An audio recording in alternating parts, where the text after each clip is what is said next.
Ahora toca enlazar con el tema que hemos venido dando y que hoy va a llegar a su culminación.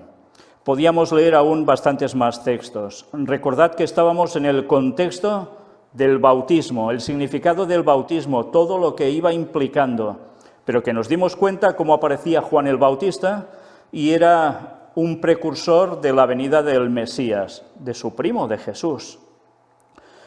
Y resulta que nos fuimos dando cuenta a través de una serie de textos, especialmente cuando ya llegábamos a Isaías 40, cómo realmente ese texto se aplicaba a Juan el Bautista, que ya vino, hizo su obra, pero que a su vez tenía un doble cumplimiento por una serie de versículos que había hacia el final de los textos que leímos, que daba totalmente claro, como indicio y absoluto, que al fin de los tiempos habría otro Elías que se levantaría y haría su función para preparar el retorno de Cristo.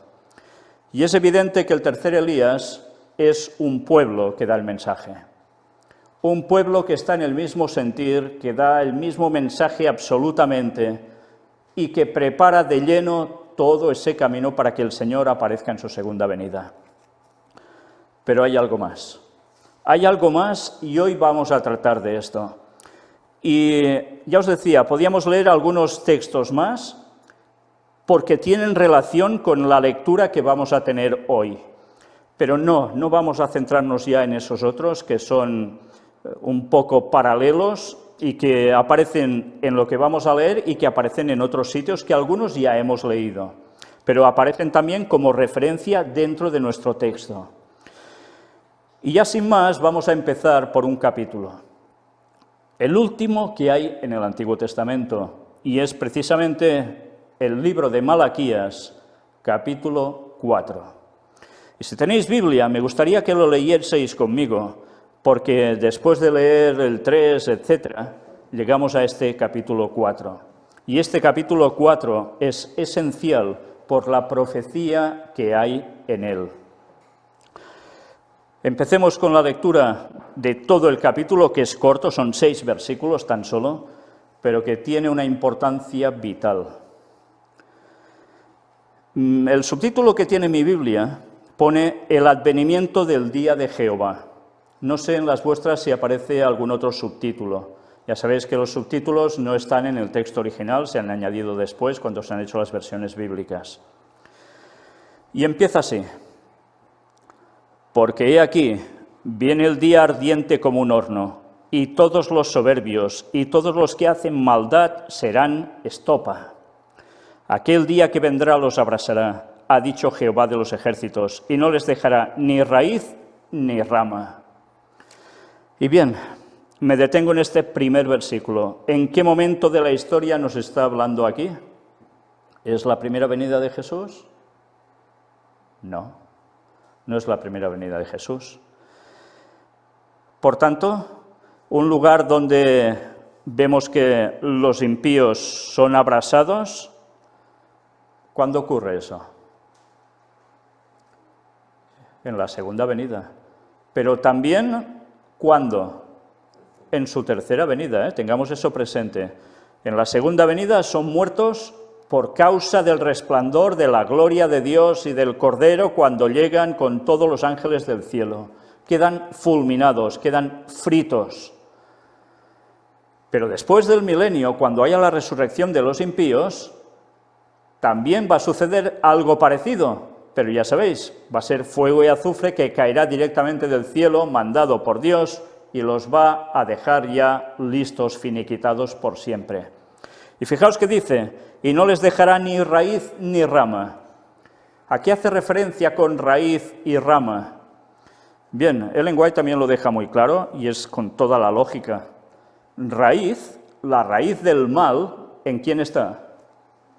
En Satanás. ¿Y las ramas? Pues todos aquellos que han seguido la impiedad, la maldad, precisamente de Satanás. Por tanto, no quedará ni raíz ni rama, quiere decir que no quedará tampoco ni Satanás ni sus ángeles que lo acompañaron en la rebelión contra Dios y contra el pueblo de Dios, pero tampoco quedarán todos aquellos seres humanos que han pasado por esta vida y no han sido salvos.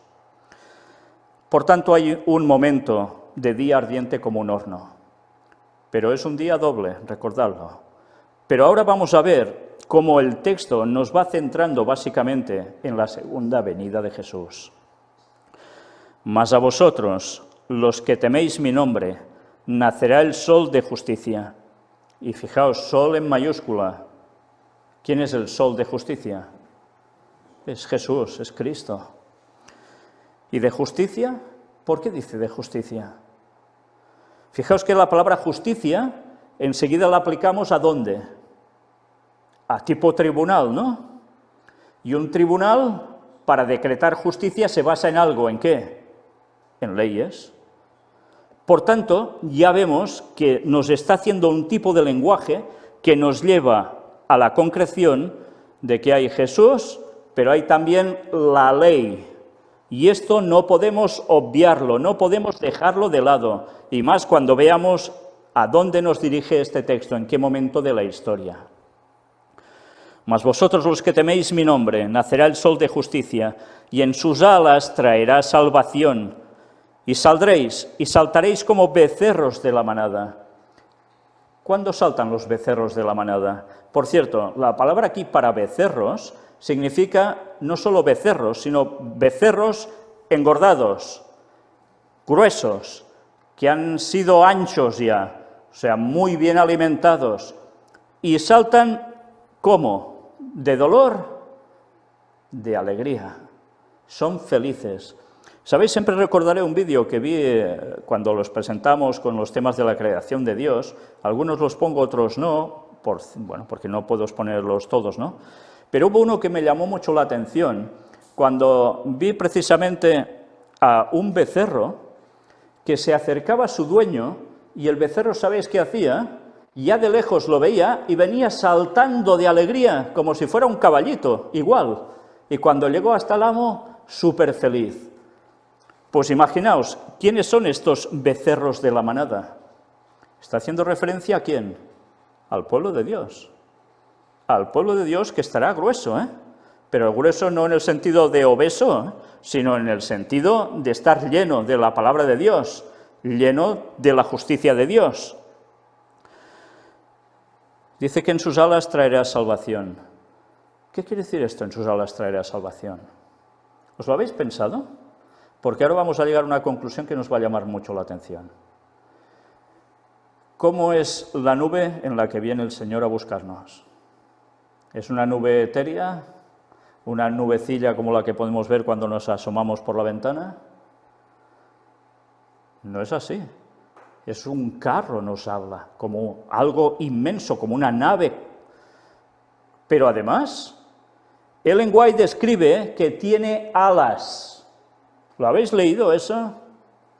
Pues ahora podemos entender mucho mejor que nos está hablando, que nos viene a buscar, nos trae la salvación Jesucristo, con algo alado también. Sí, no estoy loco ni me lo estoy inventando. Esto lo escribió el Espíritu de Profecía. Y esto debemos conocerlo, porque nos damos cuenta cómo va cuadrando todo con el texto. Y esto no es ciencia ficción. Pero, ¿sabéis? Esto mismo, esta simbología, aparece en los cultos paganos babilónicos. ¿No suena ninguna divinidad que aparezca como un sol con alas? ¿Os suena, verdad? Lo hemos presentado en puertas dimensionales. Bueno, pues esto no aparece porque sí. ¿Por qué Satanás, plagiando las cosas de Dios, puso esta simbología como la simbología del ser divino? El que les llevaba la glándula pineal, lo que les ponía ahí dentro. Aurora Mazda y demás. Pues señores, porque Satanás no se inventa nada. Y lo que hace es plagiar las cosas de Dios. ¿Por qué? Porque él ha estado en el cielo y sabe qué hay en el cielo y cómo es la tecnología de Dios. Pero mira por dónde Malaquías nos lo estaba definiendo muy concretamente. El sol de justicia. Y encima, en sus alas traerá salvación. Y allí es donde subiremos nosotros para irnos con Dios y estaremos 7 días yendo hacia el cielo, pasando por Orión. Pues ese momento va llegando. Y nos añade en el versículo 3, hollaréis a los malos, los cuales serán ceniza bajo las plantas de vuestros pies. En el día en que yo actúe, ha dicho Jehová de los ejércitos. Ceniza bajo las plantas de nuestros pies. Hollar, pisar. Por tanto, los malos, los no salvos, ¿estarán quemando por la eternidad? Porque si están quemando por la eternidad, no puedes pisarlos como si fueran ceniza, porque aún estarán vivos, no se habrán deshecho. Pero esto, una vez más, fijaos, nos tiene esa aplicación. Los impíos van a morir en la segunda venida de Jesús, no van a quedar vivos. Pero nosotros ahí los vamos a pisar para irnos, no. Los ángeles nos van a arrebatar y nos llevarán a cada uno precisamente en lo que vendrá el Señor a buscarnos.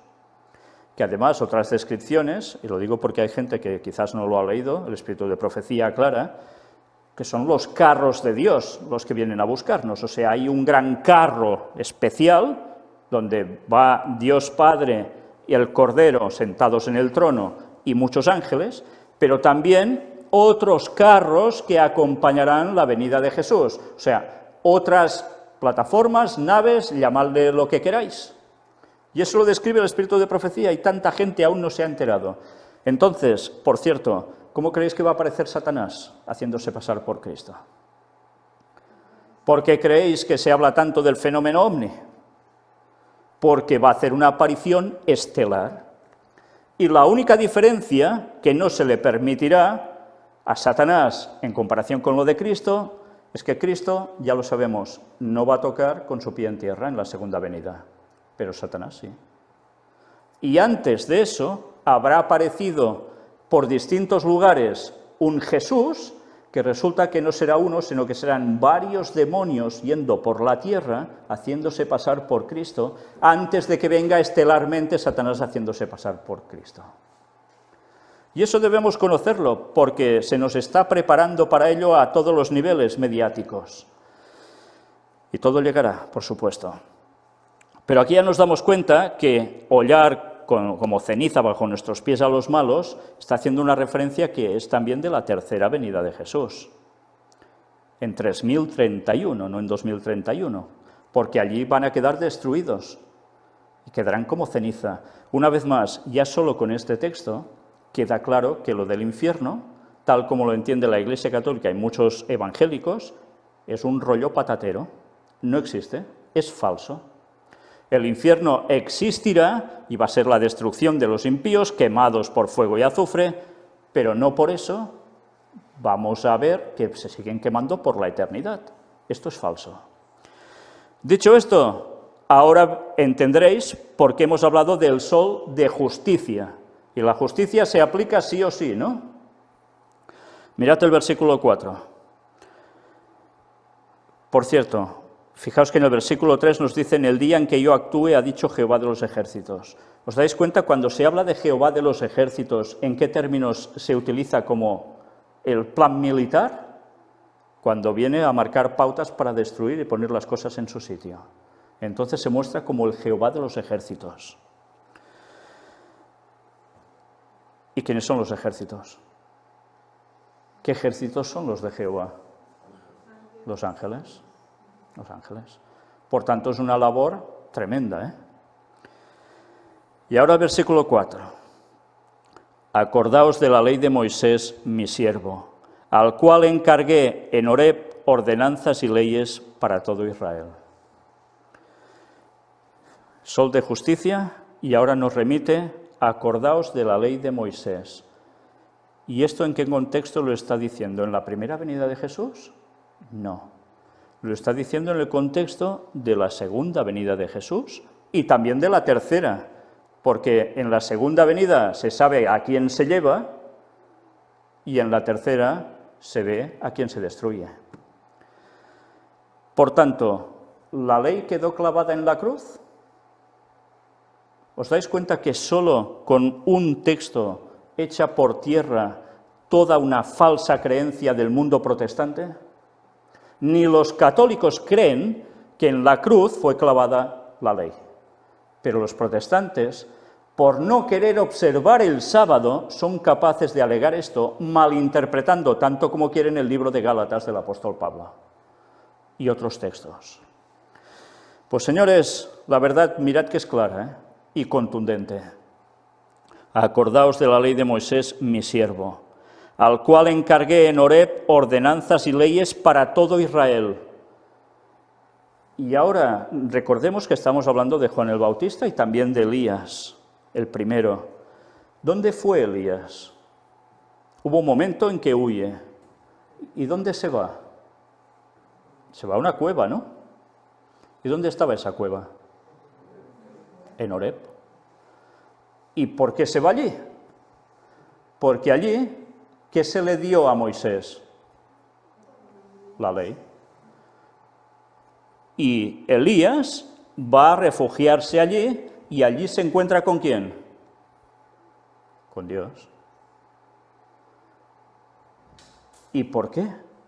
Se podía haber ido a cualquier otro lugar, ¿no? No, se va precisamente allí. Fijaros que esto es muy importante, porque nos está hablando la ley de Moisés, Horeb, nos está vinculando Moisés con Elías, por lo que hizo allí, pero ahora nos va a hablar de alguien más, que queda vinculado con la ley de Dios. Y mirad si no, porque ahora de repente nos da un mazazo tremendo este texto. Versículo 5. He aquí, yo os envío el profeta Elías, antes que venga el día de Jehová grande y terrible. Habla de que va a aparecer un Elías antes del retorno de Cristo, el día de Jehová grande y terrible, y lo compara también con Moisés por la ley. Entonces, este Elías, ¿qué debe hacer? Debe volver a ensalzar ¿el qué? La ley. ¿Qué hizo Elías? Va a Horeb, y cuando vuelve a su tierra, a Israel, ¿qué hace? ¿Con quién se encara? No hay un diálogo muy especial entre él y el dirigente de la nación, que le dicen, ¿tú eres el que perturba a Israel? Y Elías, ¿qué dice? No soy yo, sino tú. ¿Y qué vindica Elías allí? ¿Lo recordáis? Vindica algo, la ley de Dios. Porque el pueblo se ha desfasado, va tras los Baales y debe hacer algo impactante. Por tanto, está hablando que este Elías va a llevar adelante una vez más a recuperar la ley y ponerla delante de todo el mundo. Y ahora hablaremos sobre este versículo 5 muy especialmente. Pero vamos al versículo 6. Él hará volver el corazón de los padres hacia los hijos, y el corazón de los hijos hacia los padres. No sea que yo venga y hiera la tierra con maldición. ¿Qué es esto de volver el corazón de los padres hacia los hijos y el corazón de los hijos hacia los padres? ¿Qué creéis que es?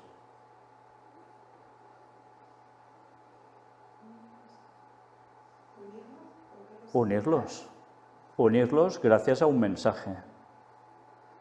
O sea, el mensaje que va a llevar este Elías es un mensaje que para el que lo acepte une a padres con los hijos, hijos con los padres, recupera la ley.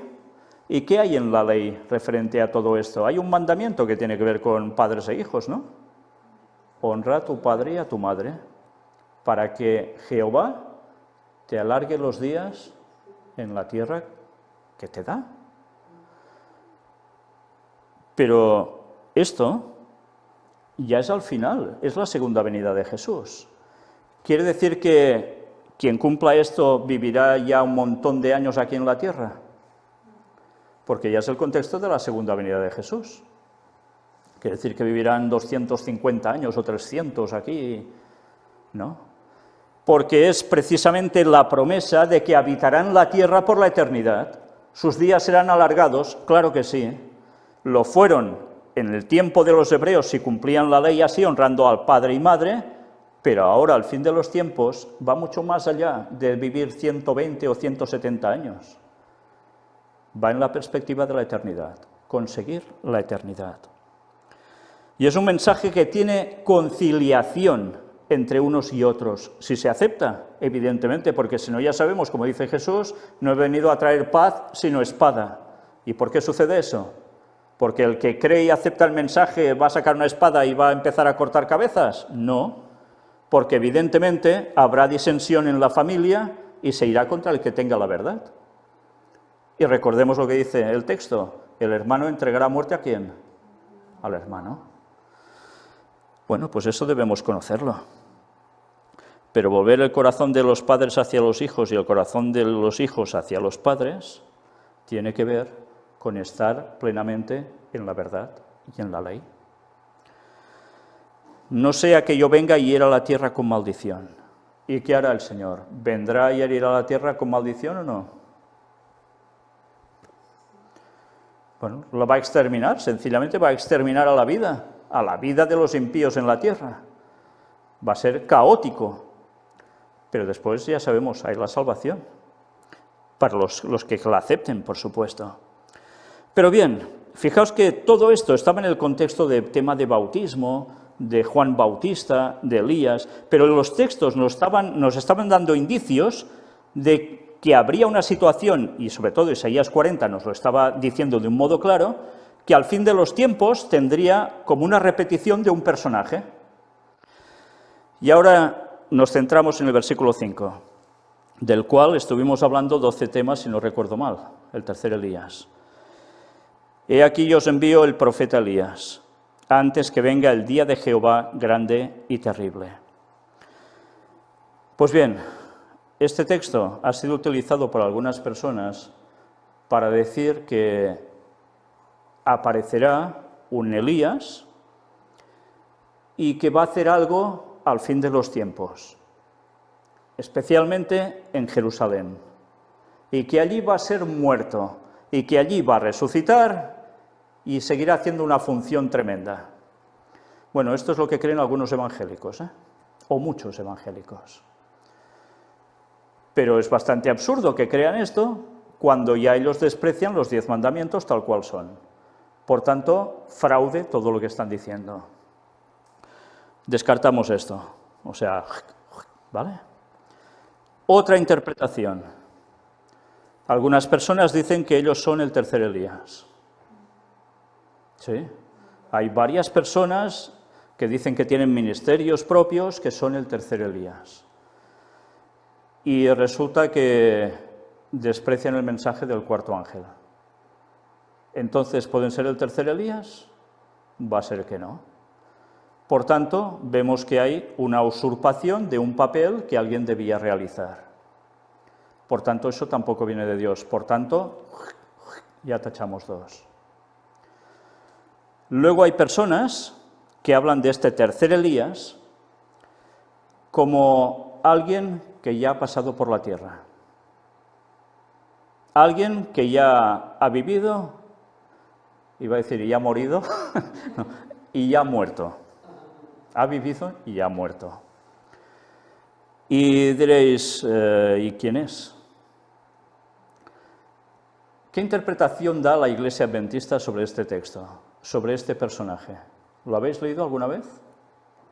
Seguro que más de uno lo ha leído, pero quizás no se acuerda. Pero es sumamente interesante ver la interpretación que dan oficialmente la Iglesia Adventista, o daba oficialmente la Iglesia Adventista hasta hace un tiempo, pero que muchos de ellos ya lo han descartado totalmente. Muchas personas decían que este tercer Elías era o fue Ellen White, y que ella misma secundó, se aplicó, se autodenominó el tercer Elías. ¿Es demostrable esto? Esto es lo que la Iglesia ha enseñado oficialmente durante años. aunque no de modo muy abierto, debíais leer ciertas cosas para entender que allí se hablaba de esto. Pues vamos a ver todo esto. ¿Os interesa saber esto en verdad? ¿Sabéis que es sumamente importante conocer esto? Porque hay otro que está haciendo el papel del tercer Elías en la tierra en la actualidad, suplantando su papel de un modo muy claro y va vestido de blanco. Y no es porque sea del Real Madrid, o sí, no lo sé. Es el Papa de Roma, ¿sí? Porque prácticamente viene a decir lo mismo que debe decir el tercer Elías, pero evidentemente en los puntos claves le da un giro macabro al tema de un modo impresionante y está llevando a la gente a seguirlo, y cada vez a más gente. Bueno, una vez más, él en este caso, para hacerle la prueba, ¿habla a favor de la ley de Moisés? Hablo del Papa. Sí, habla de la ley de Moisés. Muchas veces cita los 10 mandamientos como algo para dar crédito absoluto. Pero resulta que, como siempre, el segundo, el de las imágenes, ¡puf!, se ha esfumado. Ese no lo cita.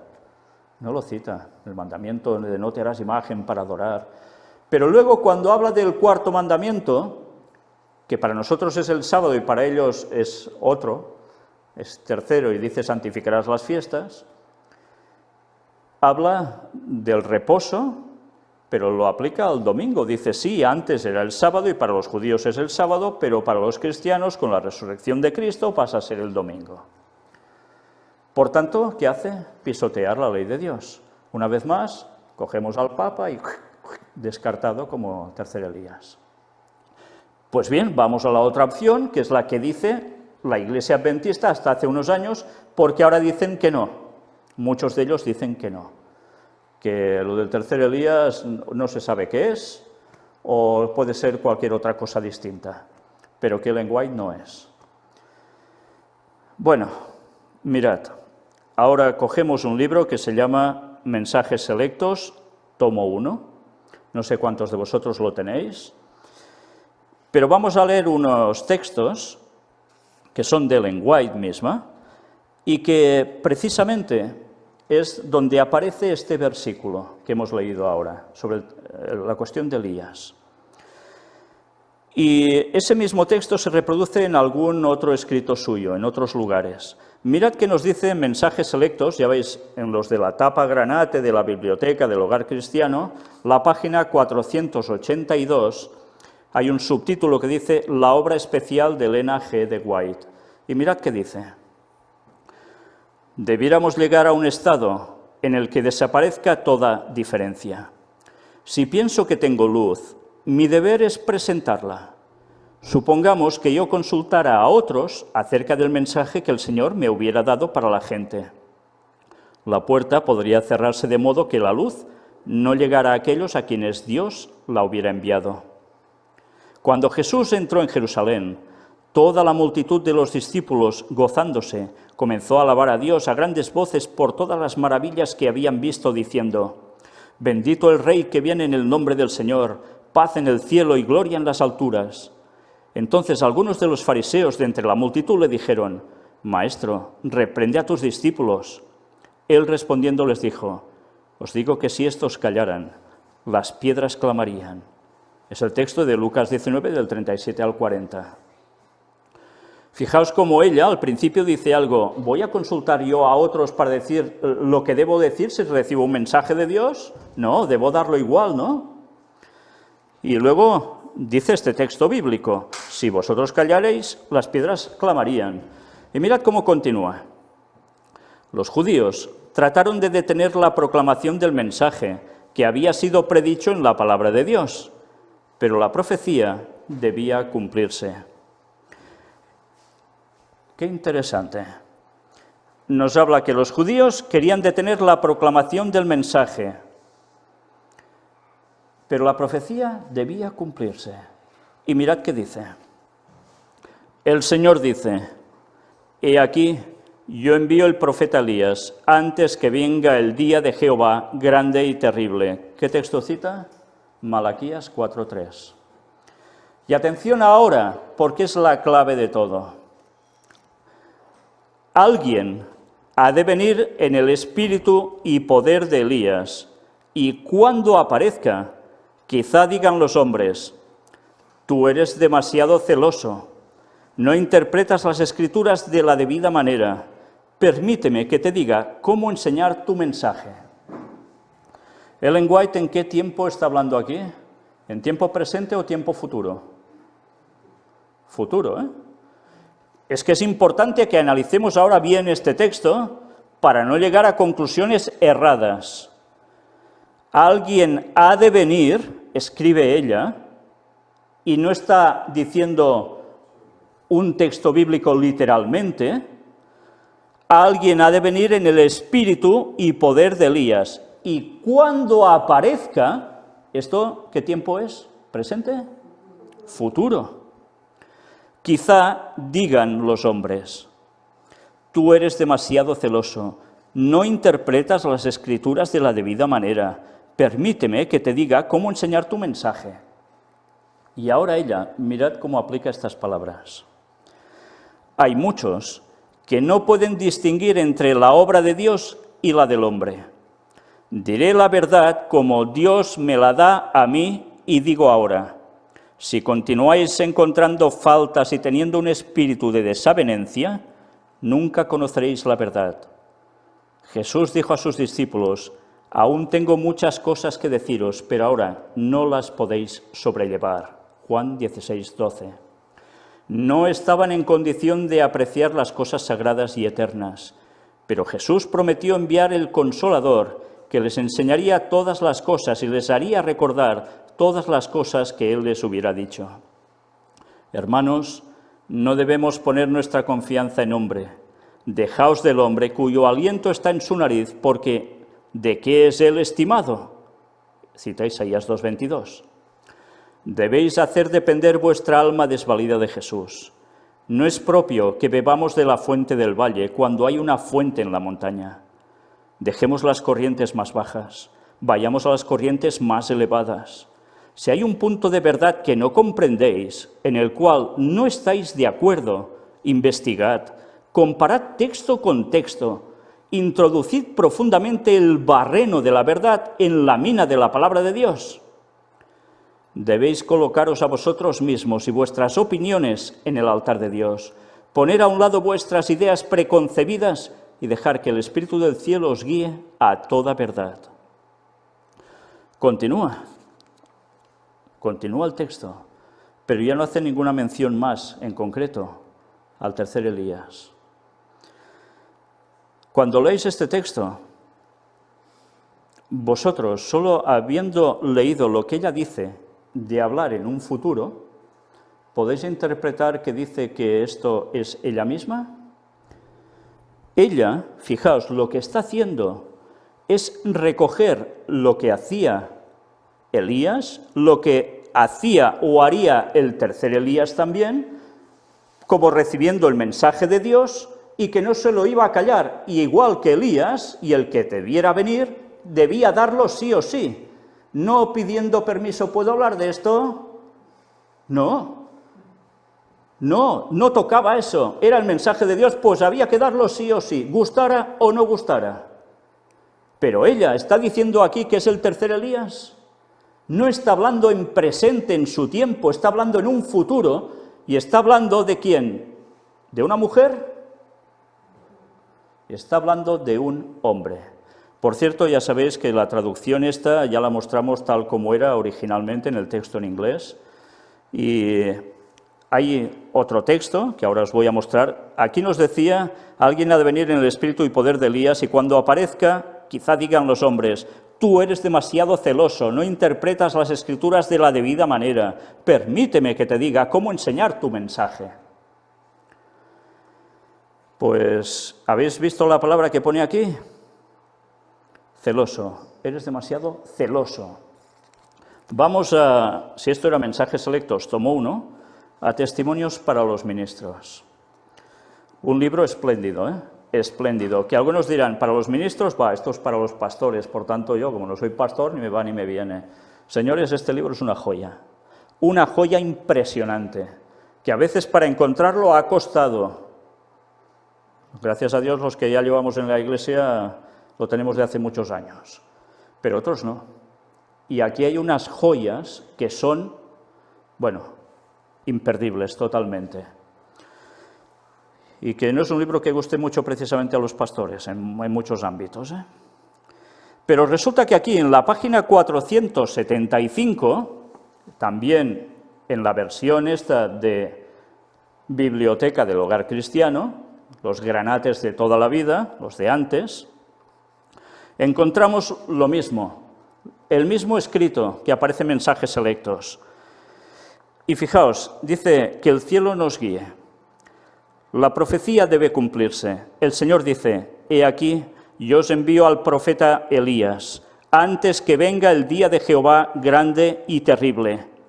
Alguien debe venir con el espíritu y el poder de Elías, y cuando aparezca los hombres posiblemente dirán, eres demasiado piadoso. Allí nos decía celoso, aquí piadoso. Cambia, ¿eh? No interpretas las Escrituras de la debida manera. Déjame decirte cómo tienes que predicar tu mensaje. Y el resto continúa igual. Hay muchos que no pueden percibir la diferencia que hay entre la obra de Dios y la del hombre. Presentaré la verdad tal como Dios me la ha dado, etcétera, etcétera. Cambia la palabra, ¿verdad? Y cuando estuvimos mirando, Pep, ¿te acuerdas qué palabra era la que aparecía en el original?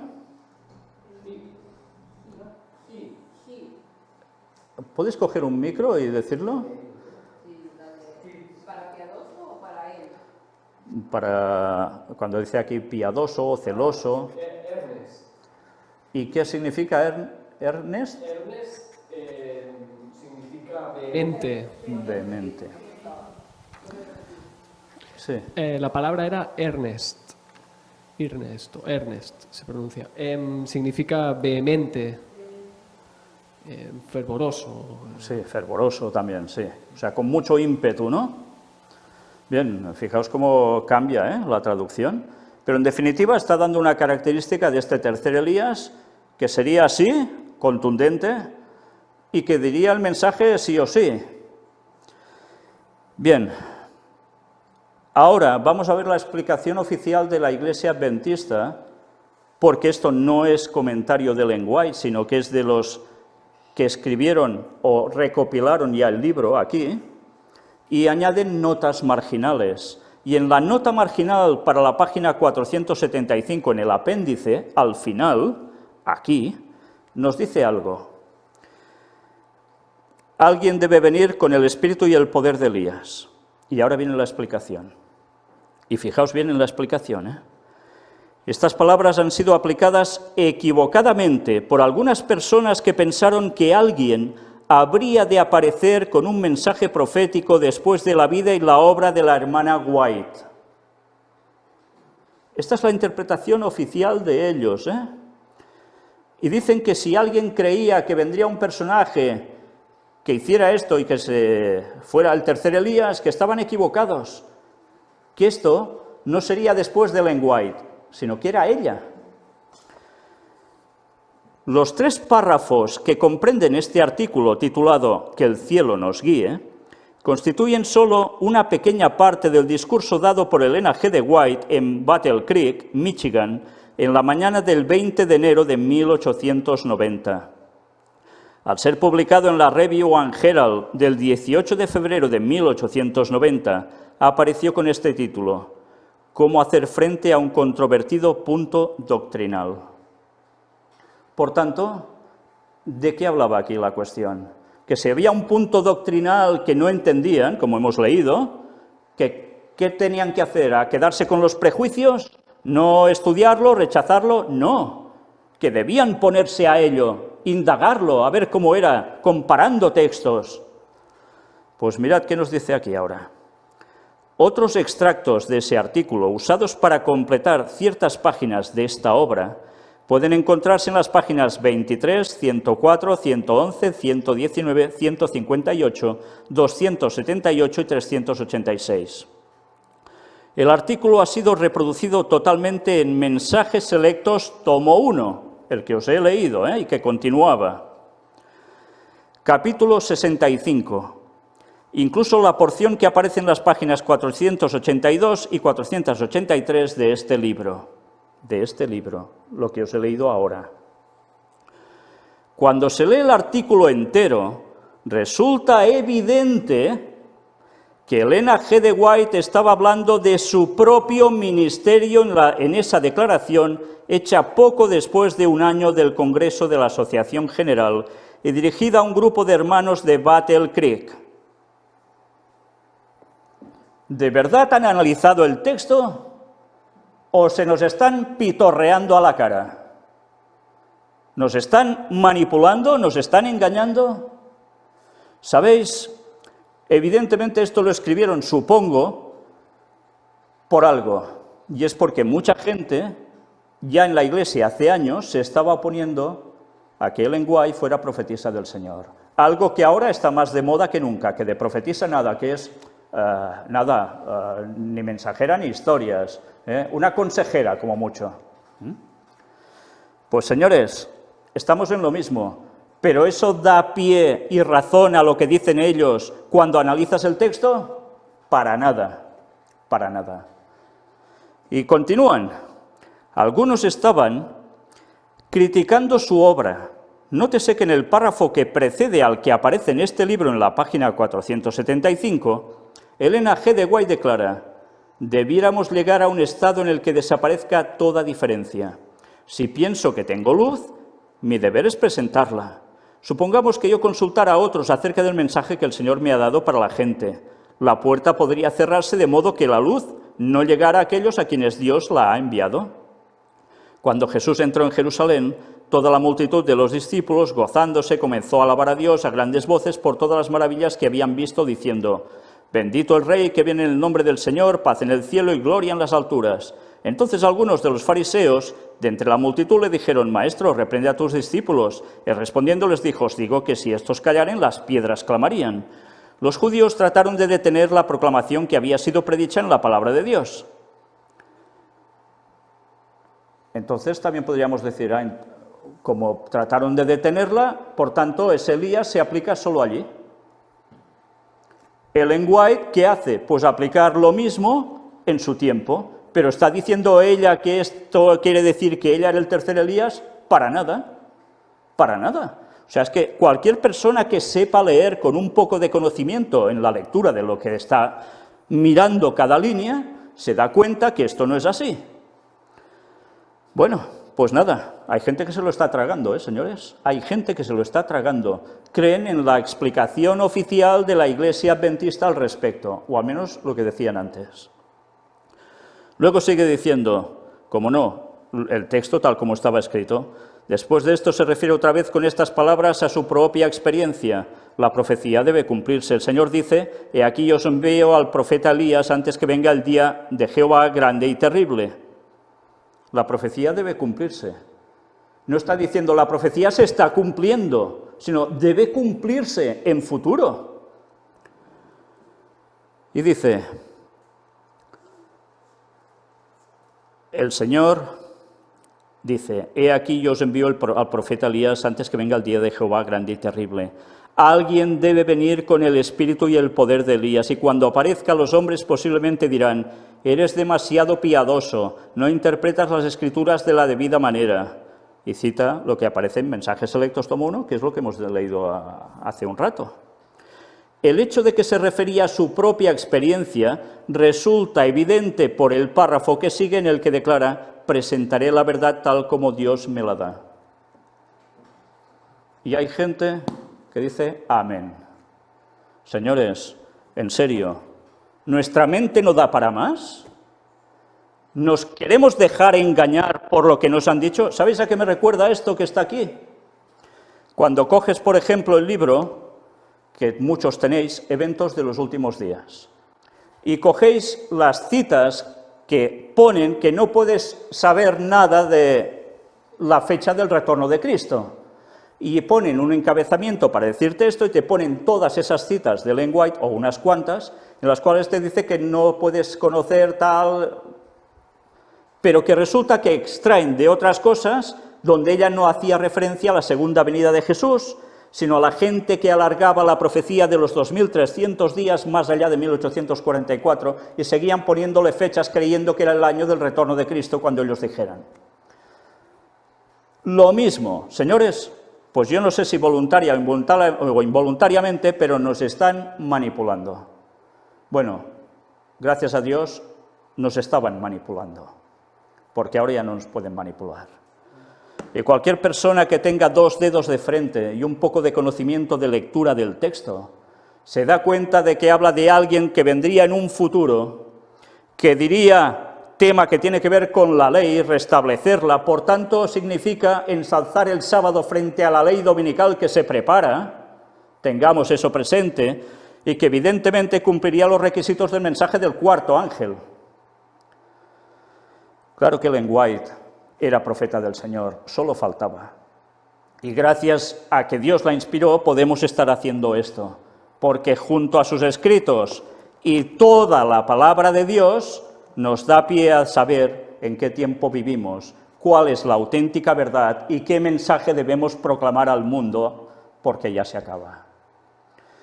Si alguien ve aquí que realmente ella se autoaplique las palabras de que era el tercer Elías, por sencillamente hacer referencia a que si ella era inspirada también debía dar el mensaje como lo había hecho Elías, como lo había hecho Juan el Bautista y como lo haría cualquier otro de los profetas de Dios, incluso el tercer Elías, ¿cómo se puede confundir eso en decir que ella se autoproclamaba el tercer Elías? Señores, si alguien tenía dudas de este tema y siguen creyéndose una versión oficial, tienen un grave problema con Dios. Porque ¿sabéis qué quiere decir eso? Que si aparece este tercer Elías, ¿va a ser aceptado? Va a ser rechazado. ¿Sabéis? Hay unas palabras de aquí que me suenan muchísimo y que supongo que a mi hermano Josep también le sonará cuando estábamos en la iglesia y dábamos el mensaje. Y personalmente decían, no, esto que predicas no es así, ya te enseñaré yo lo que debes decir, esto no lo digas, esto no es así. Tienes mucha fuerza hablando, pero esto no es así. Pues estas palabras resuenan siempre en mí, desde hace años. Curioso, ¿no? Bueno, pues señores, el bautismo tiene que ver al fin de los tiempos también con el mensaje del cuarto ángel y con el pueblo del tercer Elías, que va a ser todo un pueblo que va a estar junto a alguien dando el mensaje final a este mundo. Y una de dos, o lo aceptas y te subes al carro, o te quedas sin el carro y te vas a convertir en estopa. Seas adventista, seas evangélico, seas católico, seas lo que quieras. No hay vuelta de hoja. Por eso estamos viendo el derramamiento del Espíritu Santo cada vez con más bautismos.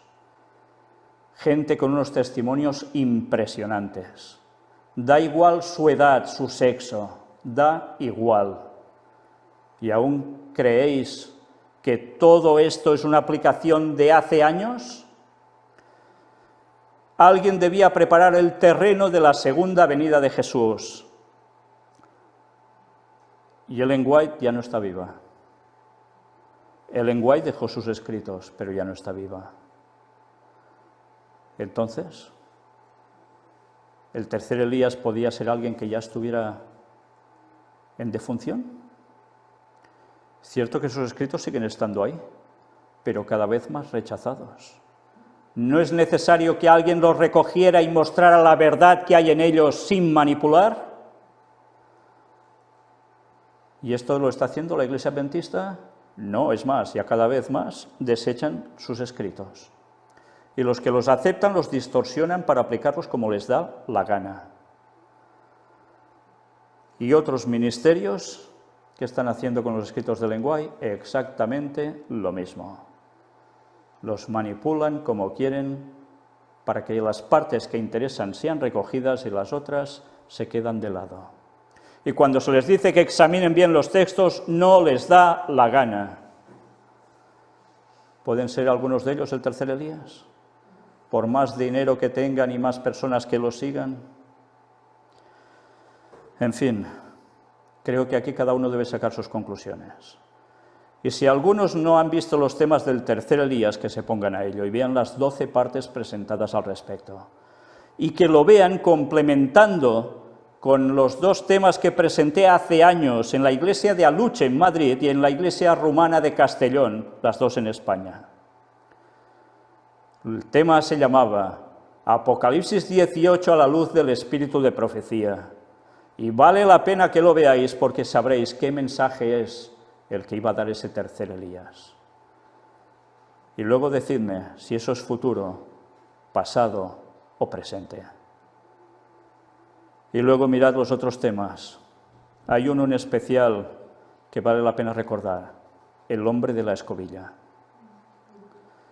Y otro también, el segundo Miller, el mensaje del tercer ángel. El segundo Miller, el tercer Elías y el mensaje del cuarto ángel. ¿No habéis visto eso? Si no habéis visto eso, no os digo que es como si no hubieseis visto nada. Pero os habéis perdido lo que es clave para este último tiempo. Sinceramente, poneos a ello antes de decir tonterías. Dejaos de prejuicios y preconceptos. Poneos de rodillas en oración y pedidle a Dios que os ilumine, porque si ese tercer Elías ya está dando vueltas en la tierra, si ya está dando un mensaje final, como no os adheréis a él y al mensaje que presenta uniéndose a ser el pueblo del tercer Elías, vais listos, listos a la perdición, os guste o no os guste. Y por tanto, Maranata 2031, el Señor vuelve. ¿Queréis la salvación eterna o la perdición eterna? ¿Para quién será el ay? Planteároslo, porque lo que nos jugamos es todo. Bien, nosotros terminamos estos temas de bautismo aquí. Y algunos dirán, ¿y esto qué tenía que ver con el bautismo cuando llegas a este punto? Si no has visto todo lo anterior, no sabes hasta dónde llegas aquí. ¿Por qué? Y eso es necesario. Quizás convendrá que estos temas que hemos estado tratando de estas predicaciones sobre los bautismos sean puestos aparte para que la gente los pueda localizar y ver directamente. Porque mucha gente no se queda ya cuando se llega a los testimonios, allí se acaba y luego la predicación ya ni la ven. Pues creo que vale la pena porque el mensaje que se está dando en estas palabras que hemos tenido estos días, gracias a Dios, es sumamente claro y contundente.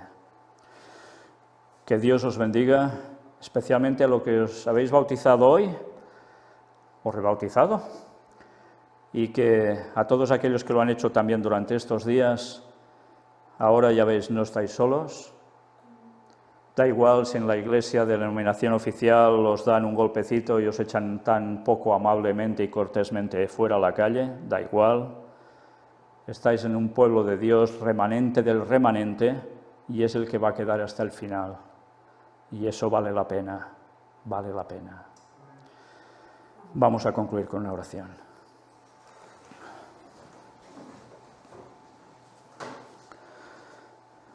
Padre nuestro, como siempre te hemos de dar gracias por tu palabra. Gracias por la Biblia, gracias por los escritos del Espíritu de profecía. Y gracias porque tú puedes dar la comprensión a quien la pide para interpretar bien las cosas y no caer en errores ni en engaños. Ayúdanos, Señor, a estar firmes y a que todos los que han hecho el pacto contigo en las aguas del bautismo lo mantengan hasta el fin. Cada vez los tiempos van a ser más difíciles, la predicación más complicada de ser llevada a este mundo. Pero si el diablo aprieta, ayúdanos, Señor, para que nosotros también apretemos con el poder del Espíritu Santo y ante cualquier oposición seguimos dando el mensaje hasta el fin, hasta que ya nadie más pueda hacer cambios en su vida, donde todo esté decidido. El juicio de los vivos ya ha empezado, Señor, hace ya un tiempo, y no sabemos cuándo nuestro nombre va a pasar por allí. Pero te queremos pedir, Señor, que nos ayudes a ser de estos 144.000 sellados, los que queden en vida esperando tu retorno. Y si no, si quieres que vayamos al descanso, ayúdanos a conformarnos con ello y a no cesar de dar el mensaje hasta el fin de nuestros días, para después obtener la salvación en tu regreso. Que no nos atemorice la muerte ni el dolor, Señor.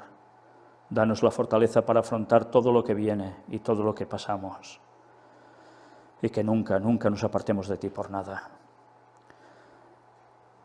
Ve haciendo crecer a tu pueblo en número, pero también en calidad, Señor. Saca de en medio todos aquellos que hayan entrado para estorbar, porque sabemos que la criba debe seguir. El zarandeo aún irá más y cuando surja la ley dominical, todos estarán definiéndose de un modo muy claro. Y te queremos pedir, Señor, que nos ayudes a aguantar.